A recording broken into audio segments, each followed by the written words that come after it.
Hello everyone, আসসালামু আলাইকুম। আশা করি সবাই ভালো আছেন। আরও একটা নতুন ভিডিও নিয়ে আপনাদের মাঝে চলে এসেছি। তো না টেনে অবশ্যই সম্পূর্ণ ভিডিওটা দেখবেন। টেনে দেখলে কিভাবে আমি এটা তৈরি করেছি অবশ্যই শিখতে পারবেন। শিখতে হলে অবশ্যই সম্পূর্ণ ভিডিওটা দেখতে হবে। এই ফুলটা তৈরি করার জন্য আমি নিয়েছি একটা উলের সুতা, তারপর নিয়েছি একটা কাঁটা চামিচ। এই কাঁটা চামিচটার মাধ্যমে এত সুন্দর ফুলটা আমি তৈরি করে দেখাবো। এখানে আমি একটা পাতা তৈরি করে দেখাবো, আর পাতাগুলো আমি আগেই তৈরি করে রেখেছি, কারণ এখানে যদি সবগুলো পাতা দেখায় আপনার ধৈর্য হারা হয়ে যাবেন এবং স্কিপ করে আমার ভিডিও থেকে চলে যাবেন। এখানে আমি কাঁটা চামিচের মধ্যে উলের সুতাটাকে ঠিক 8বারের মতো পেঁচিয়ে নিব। আপনারা চাইলে কম বেশি করে পেঁচিয়ে নিতে পারেন, কোনো সমস্যা হবে না। প্রতিদিন তৈরি করি বলে আমার কাছে এই ফুলগুলো তৈরি করতে অনেক সোজা লাগে। যখন আপনি ভিডিওগুলো দেখবেন, প্রতিদিন তৈরি করবেন, তখন আপনাদের কাছে খুবই সোজা লাগবে এবং ভালো লাগবে। মার্কেট থেকে না কিনে ঘরে বসে এত সুন্দর ফুলগুলো তৈরি করে নিতে পারবেন ইউটিউবের ভিডিও দেখে। এই ফুলগুলো দিয়ে আপনারা বাচ্চাদের ড্রেসে, কামিজ ও ওড়নার মধ্যে ডিজাইন করতে পারেন, শোপিস বানাতে পারেন, ওয়ালমেট বানাতে পারেন। যার যেটা ভালো লাগে ঠিক সেটাই তৈরি করে নিতে পারেন। বিশেষ করে আমার কাছে তো বাচ্চাদের ড্রেসে ডিজাইন করতে অনেক ভালো লাগে। আপনারা যদি ভিডিওগুলো দেখে তৈরি করে নিতে পারবেন, দেখবেন আপনাদের কাছেও ভালো লাগবে। তারপর কাঁটা চামচে একটা দাঁতের মধ্যে আমি টাইট করে ঢুকিয়ে ঠিক গিঁট দিয়ে নিব। এভাবে করে আপনারাও সুন্দর করে টাইট করে গিঁট দিয়ে নেবেন। কিভাবে কাঁটা চামচের মধ্যে দিয়ে ঢুকিয়ে গিঁট দিচ্ছে অবশ্যই দেখবেন, এভাবে করে আপনারা দিবেন, তাহলে খুব সহজে এই ফুলটা তৈরি করা হয়ে যাবে। আমার ইউটিউব চ্যানেলে অনেক সুন্দর সুন্দর ফুলের ভিডিও দেওয়া আছে, অবশ্যই দেখে আসবেন, ঘুরে আসবেন, শিখে আসবেন, আপনাদের কাছেও ভালো লাগবে। ক্রাফটি আইডিয়া ফেসবুক পেজেও দেওয়া আছে, টপ স্ট্রিপ টিভি ইউটিউব চ্যানেলে দেওয়া আছে। বিভিন্ন ধরনের প্রজাপতি ফুল শোপিস দেওয়া আছে, অবশ্যই দেখে আসবেন, ঘুরে আসবেন এবং শিখে আসবেন। আমার কাছে খুবই ভালো লাগে এই ফুল প্রজাপতি শোপিস তৈরি করতে। তারপর কেচি সাজিয়ে কেটে দিচ্ছি।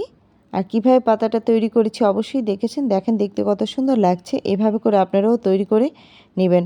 অনেকেই কমেন্টস করেন যে আপু খুব আস্তে আস্তে তৈরি করে দেখাবেন, কারণ দ্রুত তৈরি করলে আমরা শিখতে পারি না, বুঝতে পারি না।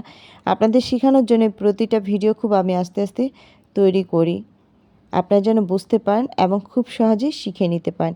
এক এক করে সবগুলো পাতা আমি সুইয়ের মধ্যে ঢুকিয়ে নিচ্ছি এই ফুলটা তৈরি করার জন্য।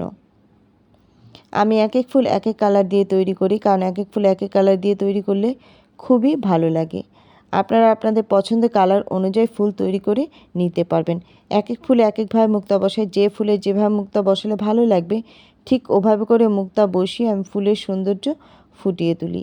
বিশেষ করে আমি সাদা কালারের মুক্তা বসাতে ভালোবাসি। আপনারা চাইলে কালারফুলও মুক্তা বসিয়ে নিতে পারেন, আরও সুন্দর আকর্ষণীয় হয়ে ফুটে ওঠার জন্য। গিট দিয়ে দিচ্ছি, দেখেন এখনই কত সুন্দর লাগছে। যখন এটার মধ্যে মুক্তা বসাবো না জানি কতটা সুন্দর আকর্ষণীয় হয়ে ফুটে উঠবে।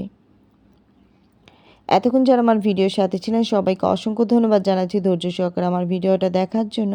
যদি ভিডিওটা ভালো লেগে থাকে অবশ্যই ফ্রেন্ডস ফ্যামিলির মাঝে শেয়ার করে দিবেন।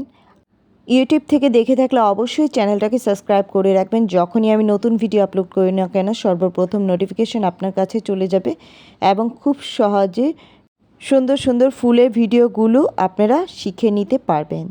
তাহলে সবাই ভালো থাকবেন, সুস্থ থাকবেন, নিরাপদে থাকবেন। আজকের মতো আমি শিউলি বিদায় নিচ্ছি। আল্লাহ হাফেজ। পরবর্তীতে আবার সুন্দর সুন্দর ফুলের ভিডিও নিয়ে চলে আসব আপনাদের মাঝে। অবশ্যই সবাই ভালো ভালো কমেন্টস করবেন, প্রতিটা কমেন্টসে আমি উত্তর দেওয়ার চেষ্টা করব। আপনাদের একটি কমেন্টস আমার ভিডিও করার উৎসাহকে অনেক গুণ বাড়িয়ে দেয়। আপনাদের ভালোবাসা আছে বলেই তো এতদূর ভিডিও করার উৎসাহ আমরা পাই। দেখেন দেখতে কত সুন্দর লাগছে, আমার কাছে তো খুবই ভালো লাগছে। আশা করি আপনাদের কাছেও খারাপ লাগছে না, ভালো লাগছে। আবারও আপনাদের কাছ থেকে বিদায় নিচ্ছি। আল্লাহ হাফেজ।